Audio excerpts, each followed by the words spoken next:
Scientists cracked open a fossilized human tooth and found something that shouldn't have been there. Grains of starch, wedged in the plaque, from a plant that paleo diet influencers swear our ancestors never touched. Because for years, you've been told a story about how early humans ate lean meat, hunted fresh, no bread, no sugar, no carbs, the way nature intended. There's a multi-billion-dollar diet industry built entirely on that story. It is almost completely wrong. The real answer, dug out of fossilized teeth, ancient poop, and 50,000-year-old cooking pits, is stranger, messier, and honestly a lot more disgusting than any influencer would ever put on a plate. The modern paleo story goes like this. For millions of years, humans were elite hunters, living almost entirely on meat, chasing mammoths and gazelle across the plains, strong and lean, because nature never gave them a choice. It's a clean, simple story, and it sells a lot of protein powder. But researchers who actually study ancient diets, through chemical residue on tools, fossilized dental plaque, and preserved human waste called coprolites, kept finding a problem. The evidence didn't match the story. Early humans weren't eating one thing. They were eating almost everything.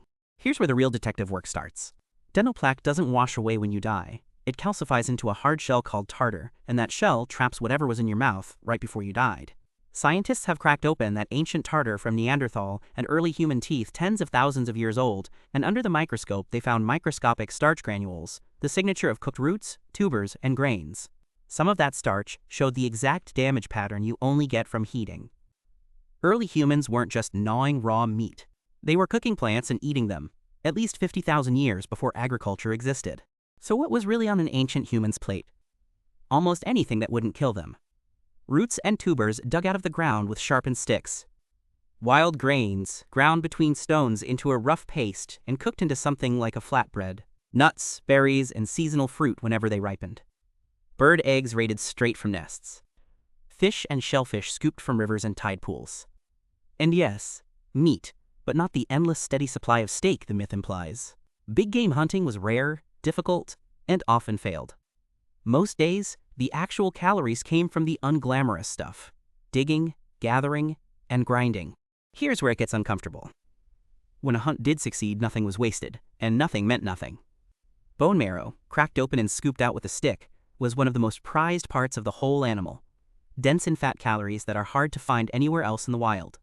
Organs like liver and kidney were eaten before the muscle meat, because they're packed with vitamins that plain flesh doesn't have. Insects, grubs, termites, locusts were a completely normal, calorie-dense snack in many ancient environments, and in some places they still are today. If you sat a modern human down in front of an authentic Ice Age meal, they would be horrified by half of it. The single biggest myth in Eat Like a Caveman is the word diet itself, the idea of a consistent, planned way of eating. Ancient humans had no such thing. Their eating was ruled entirely by geography and season. A group near the coast ate enormous amounts of shellfish and fish. A group on the open savanna ate roots, seeds, and whatever meat they could scavenge or kill. A group in a good berry season gorged on fruit for weeks, then ate almost none of it the rest of the year. There was no fixed macronutrient ratio, no daily plan, no rule. There was only, what exists here, right now, and can we get enough of it before winter? And before winter is the part the diet industry conveniently skips. For most of human prehistory, food security simply didn't exist.